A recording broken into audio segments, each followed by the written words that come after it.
François-Noël Buffet, bonjour. Bonjour. Et bienvenue, on va parler de vos dossiers spécifiques au ministère de l'Intérieur, mais d'abord quelques considérations nationales. La commission mixte paritaire est en train de délibérer du sort du budget. Est-ce que ça vous semble bien parti? On est à mi-chemin. En tous les cas, hier soir, cette commission qui se tenait au Sénat a voté la première partie du budget. Pour les recettes? Les travaux redémarrent ce matin à 8h30.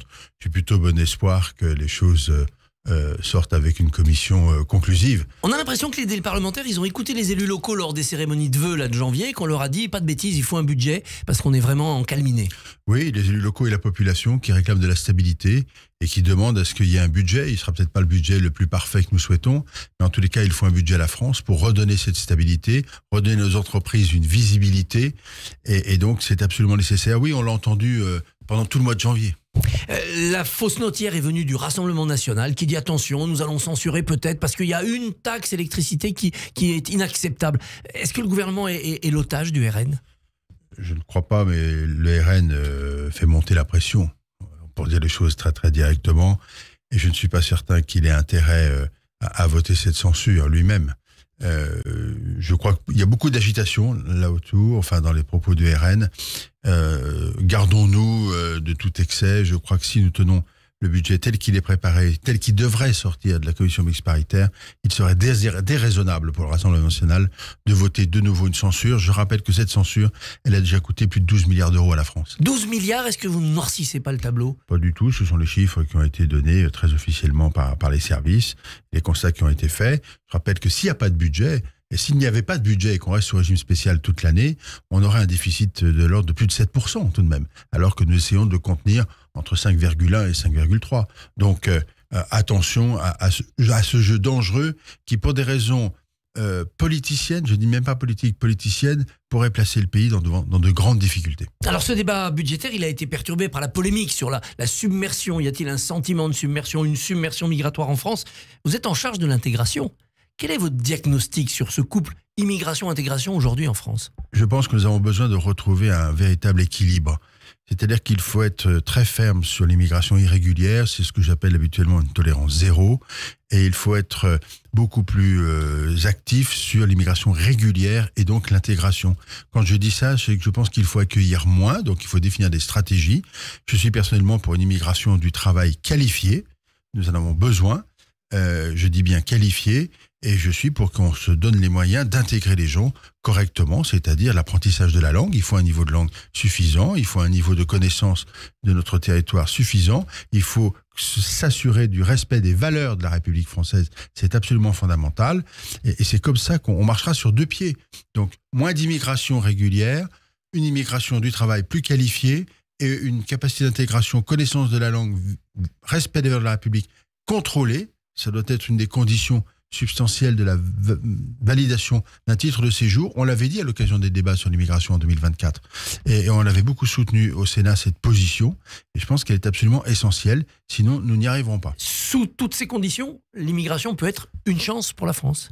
La question, d'abord, il faut... l'immigration zéro, ça n'existe pas. Et les portes ouvertes à tout vent, ça n'existe pas non plus. Donc, nous savons tous, et nous sommes un grand pays, que nous avons besoin d'échanges internationaux. Quand on parle d'immigration, on parle de tous les pays du monde. Donc, bien sûr on a besoin de cette immigration. Nous-mêmes, Français, allons à l'étranger. Donc, les choses doivent être claires, on doit être ouvert. En revanche, il y a des conditions à cela.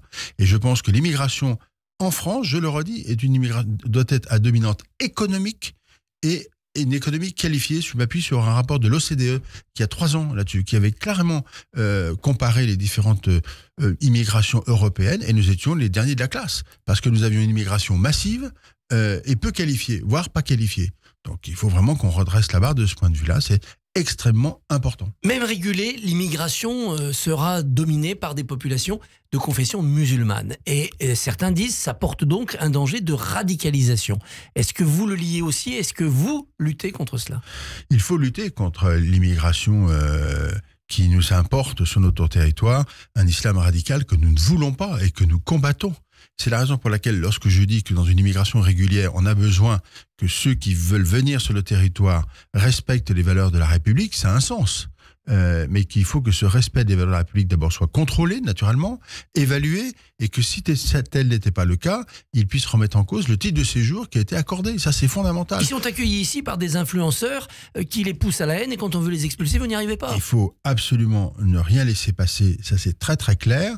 Il y a une question de procédure, manifestement, sur les dernières décisions qui ont été rendues.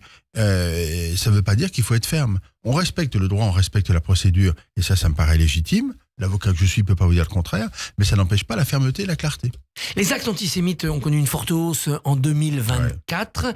Ça n'a pas l'air de vouloir s'arrêter. Est-ce qu'il manque quelque chose dans l'arsenal de répression? C'est plus de 180% d'augmentation en 2024 par rapport à 2023. C'est considérable. Hein. C'est plus de mémoire, je ne vais pas me tromper, plus de 850 faits d'antisémitisme qui ont été établis. Il faut être là aussi, une fois de plus, d'une fermeté absolue. On poursuit, on condamne fermement, et on n'a pas d'état d'âme. Je veux dire, il est inadmissible que nos compatriotes de confession juive subissent un tel assaut contre eux parce qu'ils sont juifs. Enfin, vraiment, nous sortons d'un mois où il y a eu beaucoup de commémorations, de la Shoah, pardon. Et là, on se rend compte que tout ça n'est pas suffisamment enseigné dans les écoles, que des jeunes de 18 ans ne sont pas au courant de ce qui s'est passé pendant la Seconde Guerre mondiale. On est à un moment où notre mémoire est en train de flancher. Mais vous avez toute une partie du camp politique, de la classe politique, qui dit, mais regardez, Israël maintenant est la nation qui agresse et qui mêle l'antisionisme à ce débat. Et on n'est pas obligé non plus de se faire influencer par des tas de gens qui veulent à tout prix massacrer la nation, massacrer notre unité. Il y a une volonté de séparatisme aujourd'hui qui est parfaitement établie et qui est parfaitement documentée. Et au-delà de ça, c'est un système qui est très insidieux. Et donc, il faut le combattre. Moi, je pense que si la République française veut rester ce qu'elle est, c'est-à-dire le respect de ceux qui la composent, elle a le devoir absolu de faire respecter les valeurs qui sont les siennes, d'une main forte, j'allais dire d'un bras très fort. Ne rien lâcher, c'est fondamental. La gauche radicale vous dira, attention, il y a la liberté d'expression. La liberté d'expression, ça ne permet pas tout. Je rappelle que la Constitution indique que la liberté s'arrête au moment où on commence à gêner celle des autres. Ce sont les dispositions de la Constitution de 1958. Mais vraiment, au nom de la liberté d'expression, on raconte aussi beaucoup de bêtises. Hein, et ça n'empêche pas le respect.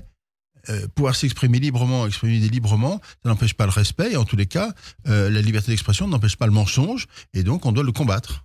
Plusieurs dossiers de sécurité concernent votre portefeuille. On a vu les inondations dans l'ouest de la France. C'est pas les premières. Toutes les régions sont maintenant touchées. On a l'impression quand même que on limite les dommages humains dans notre pays parce qu'on sait porter secours. On sait faire, on a un dispositif de sécurité civile qui s'appuie sur les services de pompiers notamment, mais pas seulement, les associations agréées aussi qui interviennent, qui sont parfaitement organisées, parfaitement structurées et parfaitement coordonnées. Donc ça, et qui ont un ancrage local très fort. Donc ça, c'est très important. La deuxième chose, les phénomènes climatiques vont être de plus en plus nombreux, de plus en plus massifs dans leur volume.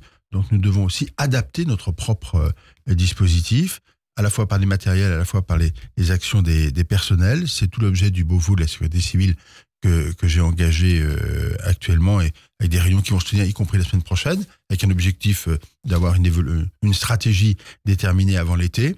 Nous avons de bons services et des gens sont solidaires et sont parfaitement coordonnés. Je voudrais insister à cet instant sur le fait que, par exemple, nos territoires ultramarins sont également très bien organisés et souvent précurseurs par rapport à nous dans l'Hexagone. On a beaucoup de modèles à prendre. Ils anticipent déjà les crises climatiques. Ça fait bien plus longtemps que nous qui doivent subir des risques climatiques forts. Inquiétude budgétaire sur cette organisation de la sécurité civile. Acheter un Canadair contre les incendies ou des bateaux, ça coûte cher. Oui, ça coûte très cher. On doit d'ailleurs, sur ce point particulier des Canadair, renouveler notre flotte. On est dépendant aujourd'hui de la Société du Canada qui construit ces avions. Moi, je préconise que nous réfléchissions au plan national ou au plan européen, avoir une sorte de souveraineté industrielle et qu'on soit capable de construire des bombardiers d'eau. On le sait faire. Je viens d'essayer, il n'y a pas très longtemps, le nouvel hélicoptère de la sécurité civile, qui est ce qu'on appelle pour les spécialistes le H145. C'est un hélicoptère qui a été conçu par Airbus. C'est absolument efficace, ça marche, on sait le réparer facilement, on est sur le territoire, tout ça fonctionne. Eh bien, on peut faire la même chose avec les bombardiers d'eau. L'accident de car scolaire hier dans la région centre a remis aussi un débat sur le tapis. C'est est-ce qu'il faut lutter plus fermement contre l'usage de stupéfiants au volant puisque le chauffeur du car a été dépisté positif? Par principe, il faut lutter de façon très ferme sur l'usage de stupéfiants, singulièrement pour ceux qui transportent des personnes et encore des enfants. J'indique que c'est un peu la même situation qu'a vécu le grand chef, M. Aleno, avec son fils. Et nous avons un texte qui est en cours aujourd'hui au Parlement, qui a été voté au Sénat pour une requalification de ce pénal, de ce type de comportement. Homicide routier, ça va devenir quelque chose. Alors, le texte a été voté au Sénat, je dois dire. Il est actuellement à l'Assemblée nationale. Il devait passer en séance, mais la censure n'a pas permis. Nous allons maintenant tout faire pour qu'il vienne en séance à l'Assemblée et qu'on ait une action beaucoup plus forte, en tous les cas une sanction beaucoup plus forte. Mais l'aspect pédagogique doit toujours être là et les contrôles doivent être là.